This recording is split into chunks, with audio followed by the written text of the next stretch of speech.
And here we go. We've got our first real look at the Galaxy Z Fold 8 wide. Yep, Samsung is finally making a true iPhone Fold rival. Just from the name alone, you can tell what this is, a wider passport-style foldable. People have been asking Samsung for this for years, and now it looks like it's actually happening. As usual, these details come from on-leaks using official CAD-based information. And from what we're seeing, the Z Fold 8 Wide looks like a shorter, wider version of the Galaxy S25 Edge. Seriously, even the rear camera layout matches that same dual camera style, which already tells you Samsung is going in a different direction here. The screen setup is really where this gets interesting. On the outside, there's a 5.4-inch display, and it's going to be noticeably wider than what we've seen on the Galaxy Z Fold 7 or the regular Z Fold 8. That alone could fix one of the biggest complaints people have had with Samsung foldables for years. Open it up, and inside you're looking at a 7.66-inch display with a wider aspect ratio as well. Because of that shape, media should feel way better on this thing, especially stuff like Netflix in a more natural 16:10 style format. So this isn't just Samsung changing the look, it could change the actual experience too. Around the back, the Z Fold 8 Wide is expected to get a 200-megapixel main camera and a 50-megapixel ultra-wide. That's similar hardware to the Galaxy S26 Ultra, which is a pretty big deal for a foldable. And naturally, that brings up the question everyone's going to ask next. Will Samsung bring the ultra camera features too? Hopefully, yes. Things like Horizon Lock Video, the default 24-megapixel image option, and the S26 Ultra's improved low-light video would make a lot of sense here. If Samsung brings that full camera software package over, the Fold 8 Wide could feel a lot more serious and a lot less like a foldable with compromises.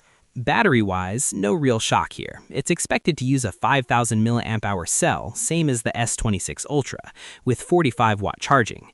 Sure, other foldable brands are pushing bigger batteries, and let's be real, Samsung loves playing it safe here. But battery life still comes down to optimization, so this isn't the full story yet. That's especially true because this phone is also expected to run the Snapdragon 8 Gen 5. By the time it actually launches, Samsung should have things tuned even more. So yeah, this really looks like Samsung's first true book-style foldable, which kind of raises the obvious question, why now after all this time? The reason seems pretty simple. Apple is reportedly working on a similar book-style foldable, possibly for around September this year, and Samsung clearly wants to be ready before that happens. But if you prefer Samsung's more familiar foldable formula, don't worry, the regular Z Fold 8 is still coming too. The standard Z Fold 8 is expected to keep Samsung's traditional style with a 6.5-inch outer screen and an inner display that's almost 8 inches. Aspect ratios should stay pretty close to the Z Fold 7, but this year the real focus may not be the size at all. It may be the thing foldable users complain about the most. Yep, the crease. Apparently, Samsung is planning to use its dual ultra-thin glass tech, which it showed at CES 2026. This structure uses a laser-drilled metallic support blade designed to massively reduce that gutter in the middle, the crease everybody notices right away on the Z Fold 7.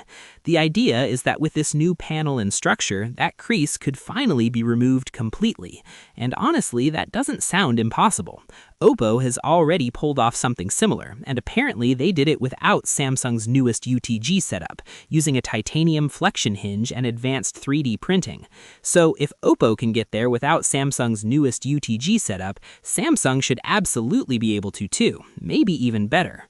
Hopefully we see that dual ultra-thin glass on both the Z Fold 8 Wide and the standard Z Fold 8, and maybe on the Galaxy Z Flip 8 as well. And yes, that phone is coming too. There isn't a ton out there yet on the Flip 8, but it is expected to bring some noticeable upgrades, including a slightly larger battery, faster charging, and the Snapdragon 8 Elite Gen 5.